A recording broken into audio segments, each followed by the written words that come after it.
Pane poslankyne, páni poslanci, ja som tu nadobudol dojem teraz, to je taká vsúvka, že to odvolávanie pána Ondričku bude čistá fraška. Pani primátorka volá pána konateľa Štefan, alebo Števo. To bude čistá, ale čistá fraška. To tu je jasne dané, aké sú tu vzťahy. To není pán konateľ, to je Števo. No a v čom Števo zlyhal?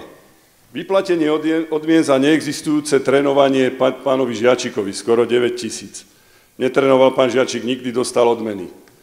Na základe teda nefunkčného odsávania sa treba pozrieť na zmluvy, pretože viem, že odsávanie bolo robené, záruka bežala, neuplatnila sa záruka, dávali sa nové zákazky, dávali sa nové platby, čiže robil sa tu biznis vo veľkom.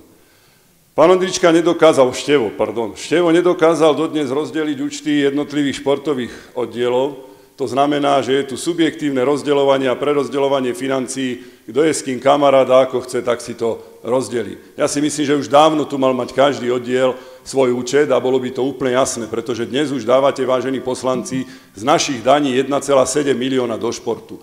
To není žiadna sranda. No a teda v čom Števo zlyhal je v tom, že rozvoj športu tu stagnuje minimálne 8 rokov. No a hlavné zlyhanie Števa ako podnikateľa a veľkopodnikateľa v stavebníctve je to, že tlačil na pilu a išiel cez mŕtvoly v podstate, aby sa postavilo mega ihrisko, megalomanský projekt, ktorý by zničil život vlastne ľuďom v okolí.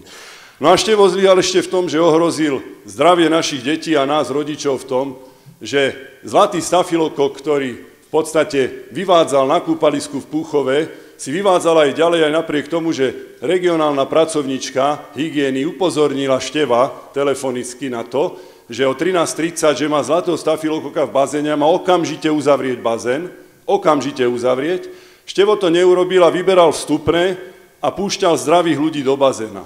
Vážení, za toto, že ste neodvolali Števa, je vaša hanba. Je to vaša hanba a môžete si myslieť, čo chcete.